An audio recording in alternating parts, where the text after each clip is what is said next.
So hello everyone, welcome back to our YouTube channel. जो video मैंने fourth kinematical equation पे बनाया था, जो 3 इक्वेशंस या 2 इक्वेशंस को मिलाकर वो फोर्थ काइनेमेटिकल इक्वेशन बनता है, that is S upon T is equals to V plus U by 2। तो उस वीडियो पे मुझे मैसेज आए हैं बहुत से लड़कों के that sir make a video on kinematical equations, right? तो 3 kinematical equations पे वीडियो बना रहा हूँ। तो इस काइनेमेटिकल इक्वेशंस की एक खासियत ये है, स्पेशलिटी ये है कि ये इक्वेशंस में एक्सेलरेशन जो है वो यूनिफॉर्म होना चाहिए। एक्सेलरेशन जो है वो कांस्टेंट एक्सेलरेशन होना चाहिए। दैट इज एक्सटर्नल फोर्स अगर हम किसी बॉडी पे लगा रहे हैं तो वो एक्सटर्नल फोर्स की वजह से एडिशनल एक्सेलरेशन जो ऐड होता है वो नहीं होना चाहिए, राइट? सिर्फ यूनिफॉर्म एक्सेलरेशन, मतलब वो एक्सेलरेशन जो सिर्फ अर्थ किसी बॉडी को अपने तरफ खींचती है, इट अट्रैक्ट्स टूवर्ड्स इटसेल्फ। ये लॉ है Newton gravitational force of attraction वाला लॉ है, जिसमें दो बॉडी एक दूसरे को खींचते हैं। सेम अर्थ जो है उस ऑब्जेक्ट को अपने तरफ खींचते हैं। सो सपोज अगर एक एयर में हमने एक बॉडी को छोड़ दिया, फ्री फॉल होना चाहिए बॉडी। फ्री फॉल मतलब इसको कोई एक्सटर्नल फोर्स हमने ऐसा नहीं छोड़ना है, सिर्फ छोड़ देना है। तो जब हम इसको एक पॉइंट पे छोड़ेंगे तो उस टाइम पे u is equals to, that is initial velocity is equals to 0 रहना जरूरी है और रहेगा ही। और जब ये अर्थ के सरफेस पे गिरेगा तो इस फाइनल पॉइंट पे इसका कुछ तो भी वेलोसिटी रहेगा, that is final velocity v, वो नहीं रहेगा 0, राइट? तो जब ये फ्री फॉल कर रहा है, डाउनवर्ड डायरेक्शन में आ रहा है, तो उस समय इसका जो एक्सेलरेशन है वो यूनिफॉर्म एक्सेलरेशन रहना चाहिए। मतलब वो एक्सेलरेशन रहना चाहिए जब बॉडी जो है अर्थ से खींची जा रही है, अर्थ की तरफ अट्रैक्ट हो रही है, तो वो फ्री फॉल वाला एक्सेलरेशन होना चाहिए, यूनिफॉर्म एक्सेलरेशन होना चाहिए। और उसका वैल्यू होता है 9.8 मीटर पर सेकंड स्क्वायर। अब बहुत बच्चों से मैंने सुना है, तो वो एक्सेलरेशन क्या है? तो एक्सेलरेशन मतलब कि 9.8 मतलब हर एक सेकंड के बाद बॉडी जो है उसकी स्पीड 9.8 मीटर पर सेकंड से इंक्रीज करेगा।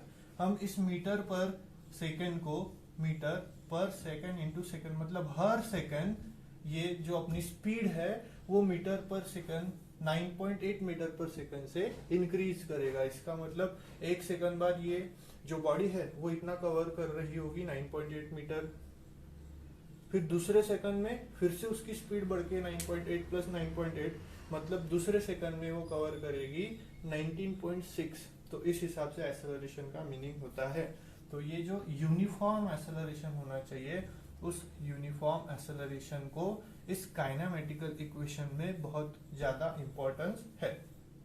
तो दीज आर 3 काइनेमेटिकल इक्वेशंस, उनको हमें सॉल्व करना है। वो कैसे आएंगे वो देखना है। तो समझो, जहां अभी डायग्राम निकाला था हमने, तो वो जो बॉडी है वो किसी वेलोसिटी से या किसी एक्सेलरेशन से फ्री फॉल कर रहा है, राइट? तो उस एक्सेलरेशन को हम बोल सकते हैं change in velocity per unit time. तो इसको हम क्या करेंगे, क्रॉस मल्टीप्लीकेशन। तो dt जो है इधर आ जाएगा, dv इधर आ जाएगा। तो पहले मैं लिखता हूँ dv is equals to a into dt, right? तो जो डायग्राम है, जो डायग्राम थी वहां पे, यहाँ इसको करेंगे हम इंटीग्रेशन। तो dv का इंटीग्रेशन क्या होगा, initial velocity to final velocity. Initial velocity u है, फाइनल वेलोसिटी v है। और एक्सेलरेशन क्या रहेगा, 0 टू a, सॉरी एक्सेलरेशन नहीं लिख सकते यहाँ पे चेंज इन टाइम है, तो 0 टू t, कुछ t समय वो जो है वो नीचे गिर जाएगी बॉडी, राइट? तो integration of dv is v, और इसका लिमिट आएगा u v is equals to a जो है कांस्टेंट आ जाएगा because it is acceleration, and dt का इंटीग्रेशन आएगा t, और इसका लिमिट आएगा 0 टू t। तो फाइनली ये चेंज हो जाएगा v minus u is equals to a into t. So this is the first equation, that is तो v is equals to u minus में इधर आ जाएगा plus at। So this is the first equation जो हमने solve कर लिया। Right, अब हम इस v की जगह पे we are going for second equation. तो इस v की जगह पे हम क्या लिख सकते हैं, वेलोसिटी इज, जैसे acceleration is change in velocity per unit time, so velocity is change in displacement per unit time.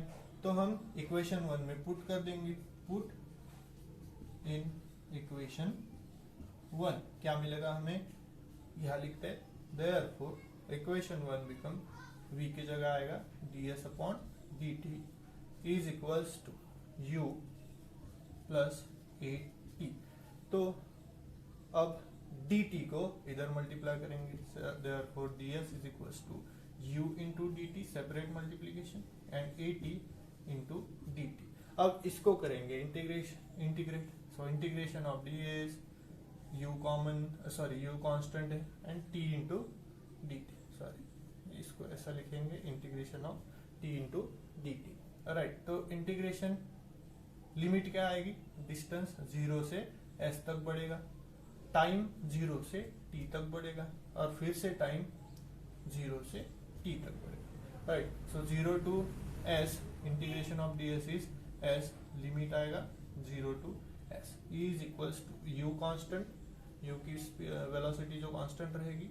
Right, integration of 0 to t dt का क्या आएगा, t, और उसका लिमिट क्या आएगा 0 टू t। Very good. और acceleration a constant आएगा and therefore फिर से इंटीग्रेशन नहीं, t इंटू डी टी का इंटीग्रेशन, t का इंटीग्रेशन आएगा t स्क्वायर एंड इसका लिमिट क्या आएगा 0 टू t।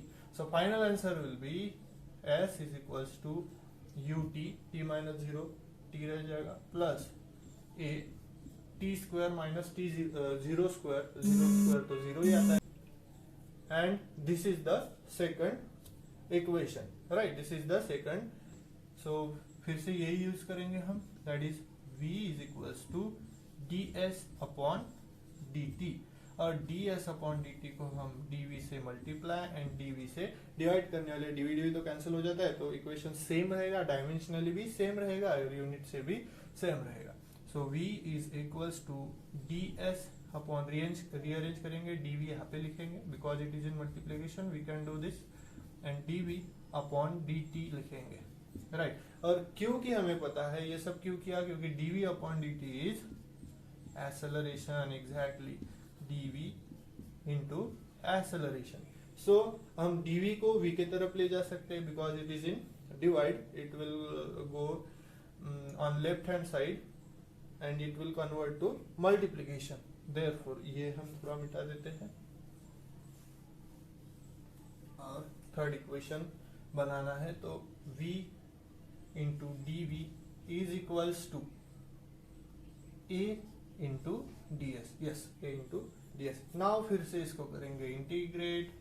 सो वेलोसिटी कहां से कहां चेंज होगी, initial to final, yes, and वहां पे क्या चेंज होगा, डिस्प्लेसमेंट चेंज होगा, displacement 0 to s। Now v to u, v integration of v dv is v square divided by, yes, v square divided by v square divided by 2। So यहाँ पे आएगा limit v to u is equals to a constant आएगा और integration of ds is s, और limit 0 to s आ जाएगा, तो वो लिख लेते हैं, वैसे लिखना तो नहीं पड़ता है, डायरेक्ट भी लिख दिया s तो भी चलेगा, और इसका क्या आ जाएगा v square upon 2, right, minus u square upon 2 is equals to s, sorry a into s। Right, तो 2 कॉमन आ जाएगा, तो हम लिख सकते हैं v square minus u square is equals to 2 common, वो इधर आ जाएगा, ट्वाइस as हो जाएगा। Right, and then v square is equals to u square plus twice as, and this is the third equation, that is third kinematical equation. और इस तरीके से ये प्रूव हो गया। सिर्फ एक बॉडी डायग्राम को कंसीडर करना है, जो मैंने बीच में निकाला था वो याद रखना है डायग्राम, और उस डायग्राम के हेल्प से हमने ये तीनों इक्वेशन जो है वो फाइंड कर लिए, right. So thank you for watching, और शेयर कीजिए अपने दोस्तों को, उन्हें भी बताइए इस तरीके की टेक्निक्स, राइट। एंड सब्सक्राइब कर दीजिए अगर इसी तरीके के और वीडियोस आपको चाहिए, और मैसेज करते रहिए कि किस टॉपिक पे आपको पर्टिकुलर वीडियो चाहिए। So thank you.